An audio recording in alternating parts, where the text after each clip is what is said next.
tizimni yo'lga qo'ymagan biznes qulab boraveradi. Hozir katta переговор qilyapmiz.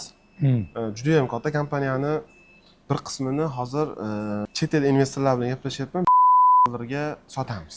Shuni amalga oshirib olsam bo'ldi. Keyin biz respublika bo'yicha filiallarda ochib tashlaymiz. O'sha jarayonda men bemalol bo'laman, keyin men sizga o'tirib, komfort to'ningcha men tizim ishlab chiqib beraman. Mani o'ylantirayotgan narsa, O'zbekistonda shunaqa servis tizimi bormikin, yo'qmikin?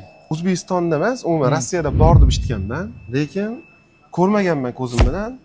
Lekin ishonch bilan aytaman, biz qiladigan tizim undan ancha zo'r bo'ladi. Ancha zo'r bo'ladi aka. U hattomi bizni hozir mana shu pokiza bo'lsin, o'zimiz hozirgi proyektlarimizni tizimini avtomatizatsiyasini ko'rgan odam o'zi kelmaydi ancha vaqtga. Mubolag'asiz aytyapman.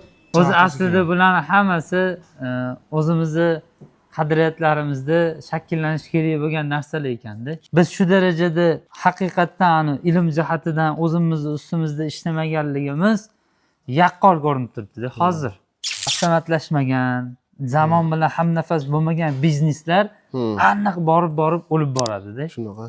Faqatgina avtomatlashtirilgan, nomi chiqqan, rahbar jihatida tizimni yo'lga qo'ymagan biznes qulab boraverar ekanda. Shunaqa.